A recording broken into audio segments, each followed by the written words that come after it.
Let me ask you, the three members of Congress here. You've been here since January. To the best of my knowledge, you've done absolutely nothing. There's no jobs program. You got unemployment at 9.1%. Why is that? Well, we have divided government now. First of all, what happened in the last 2 years? Well, there's always been divided government. There was a jobs program. It was $1 trillion when you had the borrowing costs on stimulus. Remember what stimulus was supposed to do? It's supposed to keep employment from going above 8%. We're at 9.1. We went as high as 9.8%. What else happened? A tax increase, $800 billion in tax increases with the president's health care law. The health care law passed, which is basically the government taking over 17% of our economy. We've got new energy regulations coming through, putting a chilling effect on American-made energy to lower our gas prices. And so much has come from the government in the last 2 years. I believe that is the greatest reason why the economy is not growing.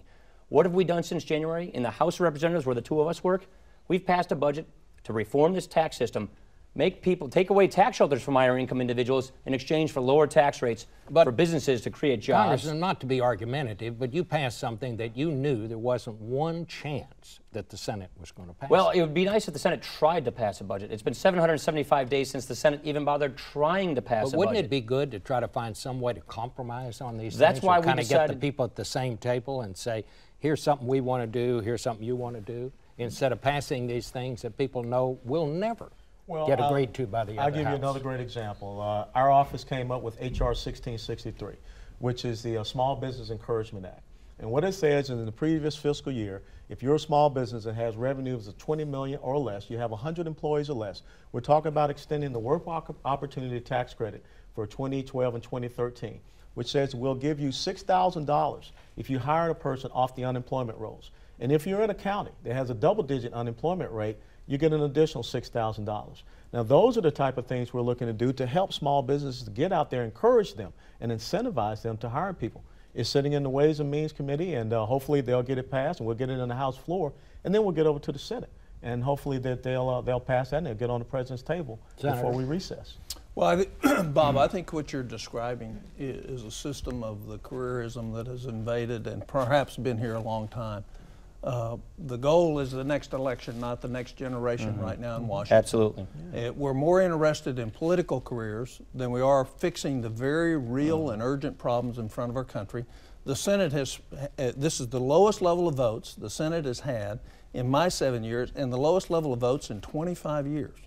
And the reason we're not voting is people don't want to take a vote because they might have to defend it. So rather than come up here and do the job and have the courage and the honor to go out and defend your votes, what we do is we just don't vote.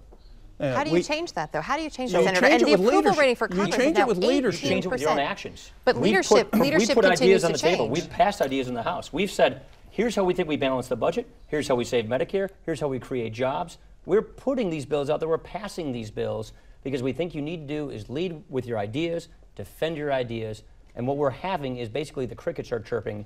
We're not seeing any action from any of our legislative partners on the other side of the aisle. Governor Haley looks like she'd like to comment here. I have to say this because while from outside Washington. While D.C.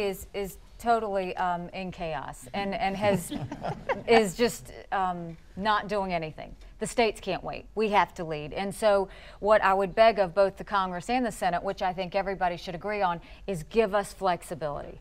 Quit mandating any spending down. Medicaid alone is a quarter of South Carolina's budget.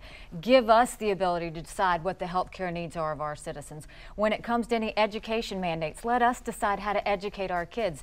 When it comes to any of the health care, let us decide our health care.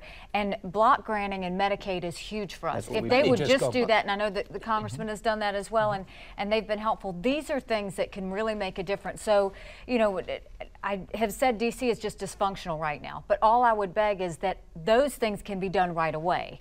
Those are things that y'all could pass that would make a huge difference with our states, that we could continue to function and lead for our people while y'all figured everything else out. Let me just ask Senator Colbert to wrap this up, because I think he hit the nail on the head here.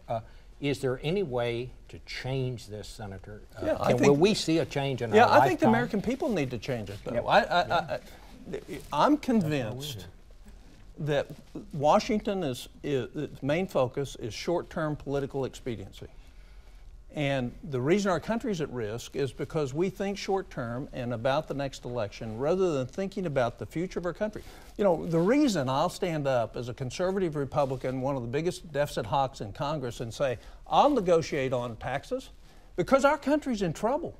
And if we don't, we're going to lose the very limited future that's in front of us today. And somebody else is going to tell us where we're going to spend our money. That's right. It isn't going to be the American people, it's going to be the bondholders throughout the world. So, Senator Coburn, do we go the direction then of the United Kingdom and employ austerity measures and face potentially a toxic environment? That's what the Bank of England just said, a toxic environment where there's slow growth and inflation taking place at the same time? No, you do both. You do both. There's no question. First of all, every dollar the federal government spends doesn't give the same bang in for the buck in the economy. And I can show you about $5 trillion that gives us a negative return on the dollars that we spend. So if we're going to spend money as a federal government, then we ought to be spending it where we get an economic multiplier of $2 or $3. The problem with the stimulus bill, there was only $46 billion out of almost $900 billion that actually had any productive change in terms of economic multiplier in the whole stimulus bill. No wonder it failed. We said it was going to fail because it did not create jobs that then created more jobs. So this isn't hard. What is hard is to come to the realization that career politicians in this country are killing this country.